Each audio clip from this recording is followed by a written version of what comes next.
Coming up on Mayo Clinic Q&A. I think the routine is really the biggest thing to start focusing on prior to starting back at school. So now's the time, if you're not already in it, to start thinking about what that looks like in terms of going to bed on time, waking up at a certain time. What are we going to be doing for breakfast and lunch and those family dinners? And so starting those conversations now can be really helpful to make sure you start off on a good foot. As kids head back to school, it's not uncommon for both parents and children to have a bit of anxiety.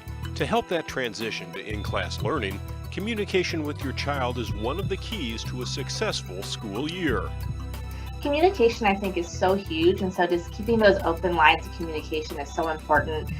There are lots of ways for us to kind of prepare ourselves now for either a new classroom, a new school. We can talk about what they're maybe excited about or nervous about. Take advantage of return to school activities where you can meet the teacher, where you can walk around, preparing your child for that first day, and those ways can be really helpful. Welcome everyone to Mayo Clinic Q&A. I'm your host, Dr. Helena Gazelka. It may feel hard to believe, but in some parts of the country, school has already begun. And in the next several weeks, almost all the children will be back in school after the Labor Day holiday. A new school year can be both exciting and scary. So how do you help your kids prepare? What does year 3 of COVID mean for us returning to school? Joining us to discuss is Dr. Tina Ardon. Dr. Ardon is a family medicine physician at the Mayo Clinic in Florida. Thanks for being here today, Tina. Thank you so much for having me. Well, I can hardly believe that summer is almost over. It feels like here in Minnesota, it might feel differently for you in Florida, but here in Minnesota, it feels like we just started summer and now kids are going back to school. Yes, it's hard to believe, I think, for me as well. This is my first year having all 3 of my kids in a school setting, so this is a very relevant topic for me as a parent. Wow, that's wonderful. Then let's just jump right in. First off, how about some general thoughts about preparing kids to go back to school? What should parents focus on? I think the routine is really the biggest thing to start focusing on prior to starting back at school. So now's the time, if you're not already in it, to start thinking about what that looks like in terms of going to bed on time, waking up at a certain time. What are we going to be doing for breakfast and lunch and those family dinners? And so starting those conversations now can be really helpful to make sure you start off on a good foot. And how important is that, Tina, that kids have a routine? It's so important, not only for our kids, but actually for our families and for us as adults as well. I really think about routines focusing on sleep too. That's just a huge part of how we can do well in the academic setting, but also really important for our health in general for our kids. That's when our kids grow. That's when brain development can happen. So focusing on a really good sleep schedule and routine for that is just so important for us to be prioritizing as families.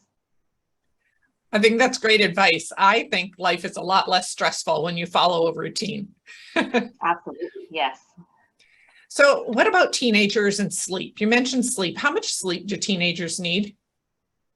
That's a great question. You know, teenagers really do need about 8 to 10 hours of sleep. Maybe some need actually more than that, depending on that patient and their just the way that their body is built. So, but at least 8 to 10 hours of sleep. And honestly, when I see my teenage patients, I rarely hear that answer that they're getting that much sleep. And it just is such a challenge, I think, with how busy life can be for our adolescents with school and after school activities and sports and things on the weekend and family obligations. And I think it just, again, really is important for us to step back and say, this is an important part of our health and development. Let's really make a sleep schedule, the priority for our family. Tina, I think this year is particularly exciting as we are at year 3 in our COVID era. Because the CDC has now relaxed their guidelines a bit. And I think that more kids will be face-to-face in school this year than have been in the past couple of years. So a big question for parents might be, how in the world do I know if I keep my kids home for an illness? Yeah, what is it? Definitely a difficult question. And I think some of those things have not really changed, COVID or not. So we think about some general rules that we want our families to follow when keeping their kids home from school. We certainly don't want to keep our kids home any more than they have to be, but there are some times that it's really important, not only for their own health, but also for the health of the kids around them, the school staff, for us to keep our kids home so we're not spreading infectious disease. Fever is always a reason to keep your child home from school. That generally indicates there is something more serious going on, or at least that they need to be home recovering. We think about things like vomiting and diarrhea. Those can also be symptoms of something more infectious as well. That's a good reason to keep your kids home. look at your child as well. If they just don't feel good, they're not going to perform well at school. So we don't want to send our kids to school that aren't going to be able to participate fully. So just listening to your child's clues too in terms of how they're feeling is really important. I think other symptoms are really difficult. A little bit of a runny nose, maybe a slight cough. Allergies tend to be something we struggle with always here in Florida. And so keeping your kids home just for allergies isn't really a good reason, but you're looking for other symptoms with that and how the child looks to help determine if they really just need to stay home and rest from school.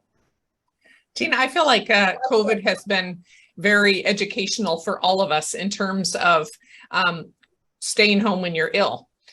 For years, you and I are physicians, you keep pushing, you go unless you really need to be home, and then you feel kind of guilty about it. But the COVID pandemic made us realize that we actually may be harming others significantly more by taking that time and staying home than by going. So it's probably a good rule to keep in mind as well.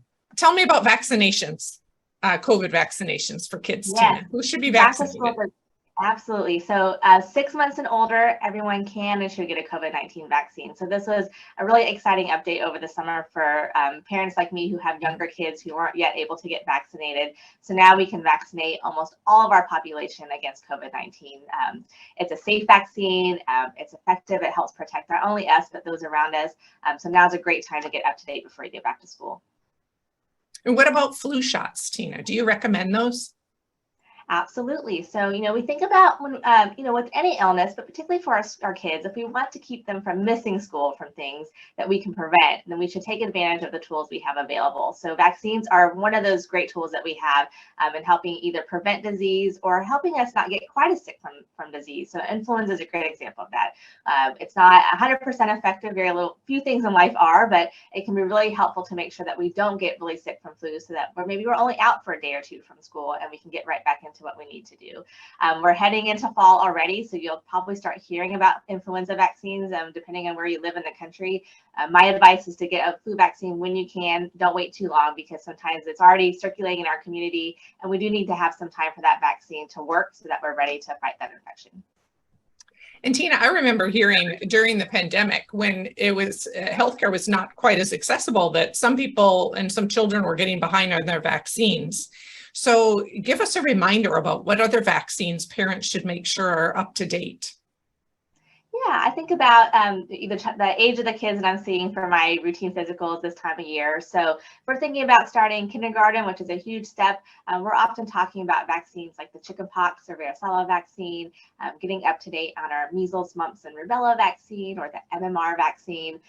For our adolescents, we'll often be discussing vaccines such as the tetanus and pertussis booster, the HPV vaccine, which is a vaccine that can prevent human papillomavirus and actually cancers associated with that. So that's a really important vaccine to talk about.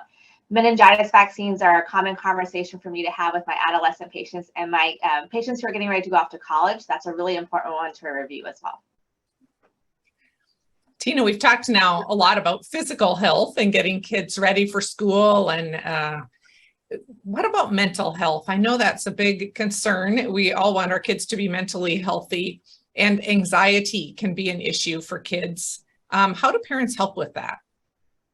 Yeah, this is a difficult one, but I think that the pandemic allowed us to spend a little bit more time focusing on our mental health and recognizing when we need to address our mental health more. Depending on how old or young your child is, sometimes it really is hard to identify. An older child might be able to tell you they're not feeling so great about something. They're worried about something happening at school, or they're worried about getting sick.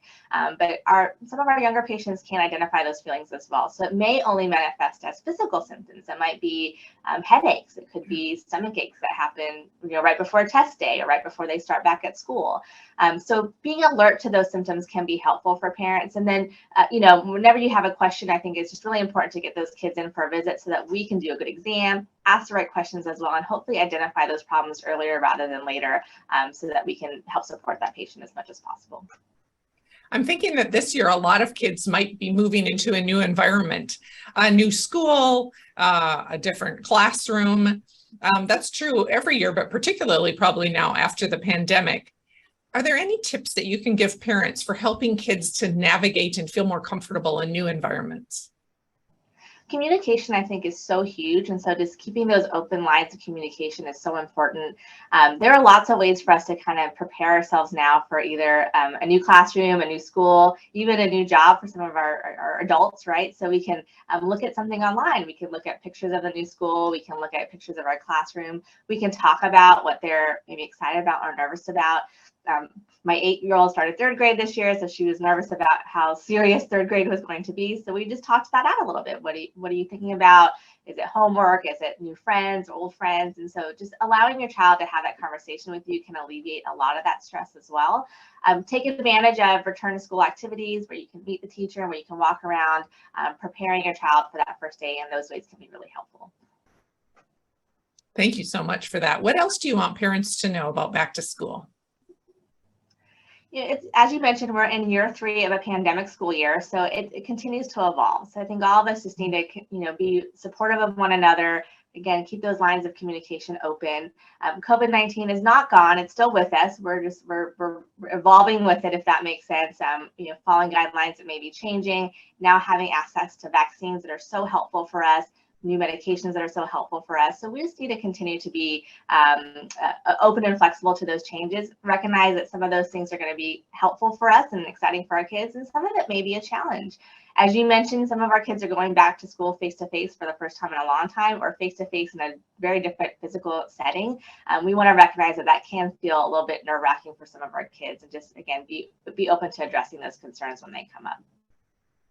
It sounds to me, Tina, like a lot of advice that's good for kids is good for all of us. I always say that too. As a family medicine doctor, I always say that. A lot of things I tell my younger patients, we can take for our own selves as well, for sure. Thank you for being here today, Tina. Yes, thank you so much for having me. Our thanks to Dr. Tina Ardon, family medicine physician at Mayo Clinic in Florida, for being with us today to talk about back to school. I hope that you learned something. I know that I did. We wish each of you a wonderful day and a successful back to school. Mayo Clinic Q&A is a production of the Mayo Clinic News Network and is available wherever you get and subscribe to your favorite podcasts.